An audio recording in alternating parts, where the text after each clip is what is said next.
report, a local family has been told more than once that their young daughter will never walk again, but they aren't listening.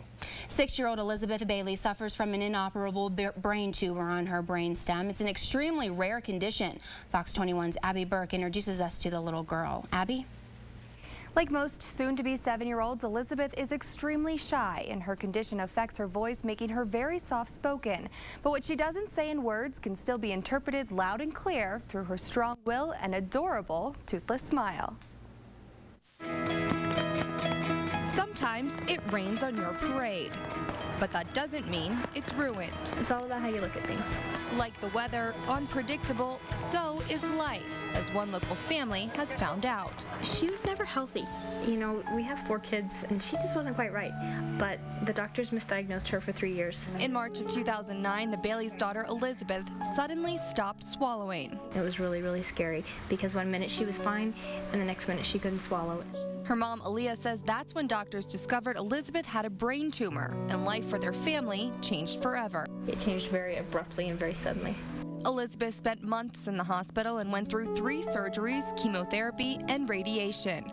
Doctors weren't able to remove the entire mass, but Elizabeth battled back, relearning how to walk for a second and third time. She always has a good attitude and always has that silly smile. Then last winter, Elizabeth fell and was paralyzed from the neck down. Doctors told her she would never sit up again. But Elizabeth had her own plans. What did you do? Just a few weeks ago, for the first time since her fall, she took steps on her own. I came out to the end of the hall, and Elizabeth was at the other end, and she smiled at me and put one foot in front of the other, and it took a while, but it was glorious. The Baileys say despite Elizabeth's progress, there are times when life seems a little overwhelming. That's when they turn to their faith. It's the Lord, you know. I mean, we believe that all things work together for good, and we're all about making a good experience. We're not going to let cancer destroy our daughter. We're not going to let it destroy our family. We're going to be thankful for every single thing that comes along. They say they have also found support from the local Ronald McDonald House. It feels like a big hug, because when everything's falling apart around you, there's Ronald McDonald House. It's a safe spot. The Ronald McDonald House in Colorado Springs has helped more than 8,000 families who are dealing with seriously or critically ill children. It boils down to the basic human necessities. Is there a place where I can lay my head? Is there a safe place where I can weep if I need to?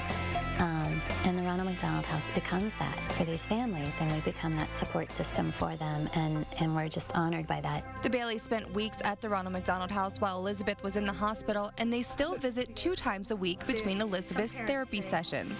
They have no idea what it means to families like ours. Very thankful. But yes, we're so thankful. Despite the original dire predictions, the Baileys say Elizabeth is stable, and while there's nothing more that can be done for her, her parents say her condition doesn't affect her cognitive ability, and she's just like any other typical 6-year-old. She's silly and giggly, and she likes to play jokes on people, and she likes to call people names like turkey and things like that.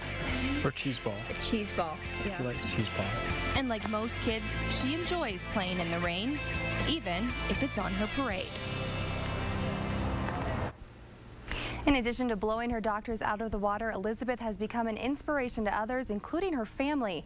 They say she is the bravest little girl in the whole world, and seeing her strength has made them stronger. Joe?